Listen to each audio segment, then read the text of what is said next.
Saya dari Arek Kepanjen sini, Canun. Tadi bicara tentang paham khilafah dan paham nasionalisme. Kayaknya paham khilafah ini kok kayak menakutkan, kok kados medeni ngoten nih, kadosane. Sampai ada momen Cak Nun membahas tentang paham khilafah ngoten nggih. Nah, yang jadi pertanyaan, apakah paham khilafah ini harus ditakuti? Apakah tidak bisa dikombinasi antara paham khilafah dengan paham nasionalisme? Kados ngoten Canun. Kersane napa? Kadang kan wonten rencang-rencang ini sing mempunyai paham sangat amat syari ngono wonten sampai lali lek asline nggih tiyang Jawa ngoten lho. Sampai lali. Makanya kok saya dari tadi mendengar seolah-olah paham khilafah kok wah jadi momok gitu loh. Padahal saya sendiri menganggap biasa gitu, nggak ada yang lebih, nggak ada yang wow gitu loh. Saya menganggap apa nggak bisa dikombin pemahaman ini gitu loh. Terima kasih. Oke, Assalamualaikum warahmatullahi wabarakatuh. Supaya langsung menjadi rangkaian berpikir, saya mohon izin untuk ngerespon ya, bukan jawab. Satu, makanya tadi saya sarankan agar ada semacam simposium atau halakoh antar tokoh-tokoh agama yang menyangkut masalah itu dari NU, Muhammadiyah, MUI dan seterusnya. Mari ngono rakyatnya dikei fatwa atau dikei informasi sing wis mateng. Ojo dibiarkan rakyat menjadi lapangan pertengkaran. Satu. Nomor loro, kan saya sudah bilang loh, khilafah itu nek secara substansial ya wis kedaden khilafah itu ndek ndi. Kabeh alam, kabeh kewan itu ya khalifah. Kita meskipun khilafahnya kewan beda dengan manusia. Kalau kita itu dengan sadar kita dijadikan khalifah dan kita bekerja sebagai khalifah. Tentu untuk semua manusia. Dan salah satu idenya adalah bikin negara khilafah Islam. Tapi itu salah satu ide. Tidak ada nas yang benar-benar menyarankan secara eksplisit seperti itu. Dua ya. Nomor tiga, ini kalau Anda ngomong tadi apa ya, combine ya, merger apa meneh, ini maunya nggak merger tapi replace.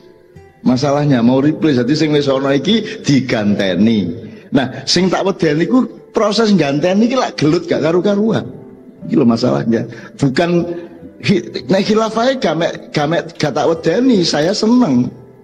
Tapi kalau untuk menerapkan itu secara formal, politis, teknis, strategis, harus menghancurkan sekarang yang sudah ada, itu kan kudu dihitung temen rek, mudarat karo manfaatnya lebih gede ndi, ngono ya, gitu loh.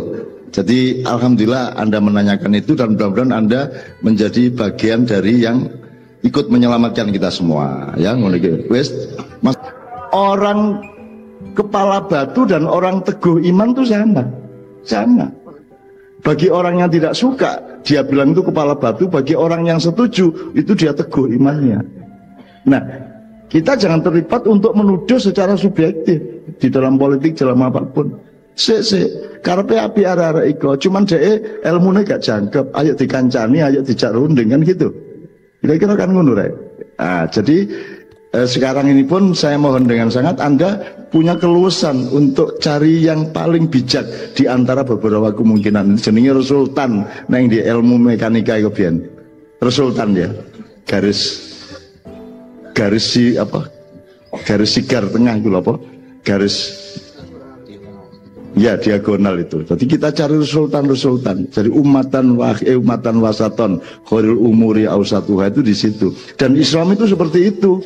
Islam tidak di kiri, tidak di kanan, la syarqiyah wala gharbiyah, tidak timur, tidak barat. Islam itu di tengah-tengah dan mengayomi barat, mengayomi timur, itu Islam.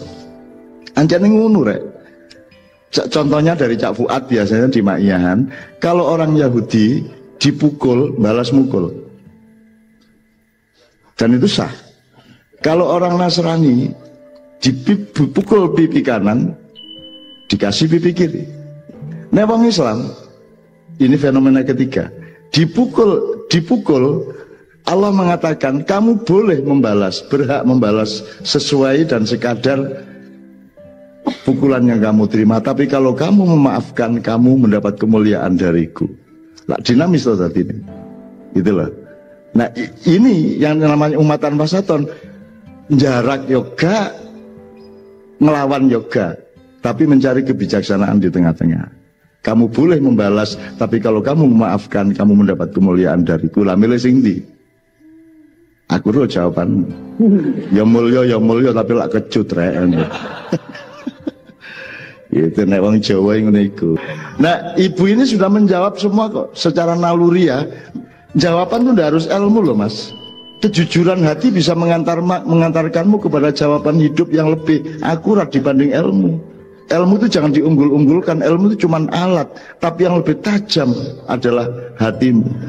Anda bisa mencapai Allah dengan cinta di hatimu, tapi tidak bisa mencapai Allah dengan ilmumu. Lah gitu. Makanya jangan dadi wong duwe ilmu ojo pedita-pediti. Yang nomor satu adalah kualitas hatimu, ketulusan hatimu, kesungguhan hatimu. Kan itu nomor satu. Ngono ya, Mbak ya. Tidak jawab langsung karena tuan rumah. Jadi aku gak jawab langsung kok. Mbok dicegat di dalan belain aku. Nabi Musa itu pernah bilang sama Allah, tanya, ya Allah, saya ini merasa sangat dekat dengan kamu dan tidak sama engkau, dan tidak ada satu orang pun yang sedekat aku kepada engkau, kata Nabi Musa. Terus Allah menjawab, oh enggak Nabi Musa, ada orang yang lebih dekat kepada aku. Kamu pergi ke sana, terus Allah ngasih tahu di mana tempatnya dan seterusnya. Terus Nabi Musa mendatangi orang itu. Orang itu buta, bahkan matanya sangat sakit, seperti keluar bola matanya dari comblongannya, seolah-olah mau meloncat keluar. Terus Nabi Musa menangis dan tidak tega, wahai saudaraku, Allah yang menyuruhku ke sini untuk menemuimu, karena katanya menurut Allah engkau yang lebih dekat kepadanya dibanding aku. Perkenankan aku berdoa kepada Allah agar engkau disembuhkan dari sakitmu. Terus orang itu menjawab, jangan Nabi Musa, jangan didoakan agar aku berubah dari keadaanku. Inilah yang membuat aku dekat kepada Allah, karena aku tidak bisa melihat apapun yang lain selain Allah dengan kebutaanku ini. Itu ceritanya Nabi Musa. Tapi Nabi Musa ketoknya Nabi ya kalah karo sampeyan itu kalah. Nomor loro, kalau ini kita terjemahkan secara budaya, sampean dianggap difabel, dianggap cacat, itu kan dari pandangan orang yang merasa normal. Ikulah ilmu tengu, tengu itu gede lah kanggone semut, tapi kanggone wedhus, temu itu cilik nemen. Nah saiki kan sampean harus mengambil keputusan meletakkan diri di mana. Sampean jangan mau menuruti orang banyak yang menganggap sampean orang cacat. Sampean kan bisa misalnya ngomong gini, gaya apa kon duwe moto iki, garai kon kepengin dhuwit, garai kon dulu arek wedok ayu, mari ngono bingung dhewe ana mobil model iki, ana merek iki, ana cat ngene, wis gupuk kabeh kon. Aku iki wis angger gembuk wis beres wis. Wis gak. Anda sudah terbebas dari macam-macam yang menyiksa orang di dunia, betul enggak? Dengan kondisi Anda itu. Nah saiki Anda bisa ambil keputusan untuk berdiri di pijakan yang mana. Menurut cara berpikir yang ini tadi kan, sing celaka kan orang kita ini semua yang bisa melihat ini celaka, karena kita jadi macam-macam keinginannya, jadi puas ribut wis. Sing wis duwe Samsung S7 saiki wis gopoh kredit S8. Lah ngono sih. Gopoh kabeh, wis pokoknya karena kita punya mata itu jadi problem ndak karu-karuan. Gitu. Nah, tapi itu juga sawang sinawang kata orang Jawa gitu loh Mas. Jadi monggo sampean ambil keputusan bagaimana. Saya tidak bisa apa-apa karena saya tidak bisa membantah apapun yang Anda rasakan dan Anda pendapati, yang merupakan pendapat Anda, karena bagaimanapun saya bukan Anda dan saya tidak mengalami dan tidak merupakan Anda, ngerti nggak? Kon iso menghayati tukang becak terus pura-pura becak kayak Pak Wiranto waktu kampanye. Ya tetep gak iso, kon lak Wiranto njajal becak, tapi lak kon tukang becak temenan. Nek kon kepengin roh becak itu dadi tukang becak temenan. Jadi kan buahan hartamu kabeh kono terus kon melarat temen terus becak. Nek njajal becak iku jenenge ya encep-encep. Mulane saiki iki wong iki gak ono sing numpak sepeda. Saiki wong sepedaan. Ngerti ya? Nek cara Jogja nggak ada orang ngebit, yang ada pit-pitan. Jadi main sepeda hari Minggu. Tapi bener-bener sepedaan bendino aku ke arang wisan, gak gelem saiki arek-arek. Gitu loh. Nah, saya bisa menghayati apa yang Anda rasakan, tapi saya tetap tidak bisa sedalam yang Anda rasakan karena saya tetap bukan Anda. Oleh karena itu manusia membutuhkan empati, sawang sinawang. Jadi orang lain pasti lebih bahagia menurut kita, padahal menurut mereka kita lebih bahagia. Oleh karena itu jangan terikat kepada jangan terikat kepada suatu pijakan. Anda harus bisa menemukan yang paling hakiki dari kehidupan ini, dan yang paling hakiki adalah yang kudune menurut Allah Subhanahu wa taala. Jadi sampean jane ya wis anjane kudune ngene ya wis dinikmati dan disyukuri mbuh ya apa carane gitu. Sementara arek-arek sing iso ndelok iki janjane ya bingung dhewe. Itu. Masih yo nek pamer-pameran ya tetep isu koyo ya nek pamer ya kabeh iso. Alah kon ketoke ganteng tapi lak kon melarat. Ya timbangane kon niku wis elek melarat. Wis kok nek nyanyian ngono gampang ya lu Muhammadiyah ben nyanyian Pak Yai. Alah NU tahlilan pinter ngaji gak ro artine. Terus NU ne bales, alah wis gak ro artine gak iso ngaji pisan Muhammadiyah iki. Ngono. Wis nyanyian gak karo-karuan iku gitu. Semua itu sawang sinawang. Jadi tolong Anda jangan tergantung kepada pandangan orang lain. Bergantunglah kepada pandangan Allah kepadamu, dan jadikanlah pandangan Allah kepadamu itu menjadi pandanganmu sendiri terhadap dirimu dan kepada Allah Subhanahu wa taala. Itu tidak ada pencerahan untuk Anda. Lakukan dengan kesabaran. Semua sudah ada jawabannya. Ada yang jawabannya syukur, ada yang jawabannya sabar, ada yang jawabannya tawakal, ada yang jawabannya istiqomah. Sebenarnya sudah ada kunci-kuncinya semua gitu. Nangis ya, sampai nangis itu juga jawaban yang luar biasa. Tidak semua pertanyaan harus dijawab. Kadang-kadang ketidakmampuan menjawab pertanyaan dan sedih karena tidak mampu menjawab pertanyaan itu juga sebuah jawaban yang baik kepada Allah Subhanahu wa taala. Karena manusia tidak diwajibkan untuk tahu segala sesuatu dan untuk mampu secara sempurna. Gak ero iku ya apik. Gitu loh. Asal ero nek gak ero. Aja sampai dadi wong sing gak ero dan gak ero nedheke gak ero. Aku jenenge lho, nek gak ero kok. Nek kemero iku sing nomor 3, nyun sewu iki sekalian ya. Siji, orang yang tahu dan tahu bahwa dia tahu. Nomor 2, orang yang tahu tapi tidak tahu bahwa dia tahu. Iki ro keturun nih tangekno. Nomor 3, orang yang tidak tahu tapi tahu bahwa dia tidak tahu. Kancanono kandanono wuru ono. Yang 4, orang yang tidak tahu dan tidak tahu bahwa dia tidak tahu. Petita petiti. Kan gitu. Bahwa jahilun murakkab, dia goblok double-double koyok petik tambah kebo.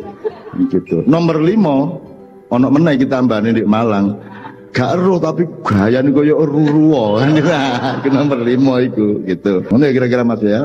Yang sewu nek gak apik ya muga-muga kapan-kapan saja boleh apik. Silakan berikutnya Mbak ya. Assalamualaikum warahmatullahi wabarakatuh. Perkenalkan Mbak Nun, nama saya Hornatul Wafa, saya dari Babat Lamongan. Jadi Mbak Nun, ada sebuah ayat yang artinya, dan carilah pada apa yang telah dianugerahkan Allah kepadamu kebahagiaan negeri akhirat, dan janganlah kamu melupakan bahagiamu dari kenikmatan duniawi. Nah, dari ayat tersebut muncul debat di hati saya loh, Mbak Nun. Yang pertama, saya artikan ayat tersebut ini adalah sholatlah tapi jangan lupa belajar untuk kehidupan duniamu, atau sholatlah tapi jangan lupa bekerja. Nah, Mbak Nun, kadang saya saat jam kuliah sudah masuk duhur atau asar, itu artinya saya pengen pergi untuk berjamaah ke masjid. Namun saya bisa ketinggalan materi. Di sini saya jadi galau dan bimbang, Mbak Nun. Tak tinggal sholat dulu, lalu saya kejar materi atau sholat di akhir waktu. Nah, bukanlah kita dianjurkan sholat di awal waktu. Sembah nuwun, Mbak Nun. Wassalamualaikum warahmatullahi wabarakatuh. Ndak. sholat itu interval, as-sholatu ala waktiha itu interval antara jam segini sampai jam segitu. Ya, jadi sholat zuhur menjelang asar asal masih pas waktunya tidak ada masalah, gitu ya. Ya ojo perfect lah rek. Wong ndolek ilmu ya penting, sembahyang ya penting kan gitu ya. Jadi ojo terus moro-moro terus tengah-tengah kuliah kok tinggal ya ojo. Ya. Gak apa-apa kok dedek gak masalah. Kadang-kadang acara ini kan ono adzan. Kadang-kadang asar, kadang-kadang isya ngono-ngono ya. Ya itu kan kita bisa punya kebijaksanaan. Ojo. Ya karepmu api nemen tapi ngono kok galau kan iku. Gak usah galau, tinggal diatur, bisa diatur. Sholat itu interval. Ala waktu itu antara jam sekian sampai jam sekian, bukan dur kudu sholat gak. Gitu loh. Bahkan sholat isya kan yang lebih bagus kan di tengah malam, lewat tengah malam kan gitu. Jadi gak apa-apa, ngono cuk galau kan dik galau, patah hati terus.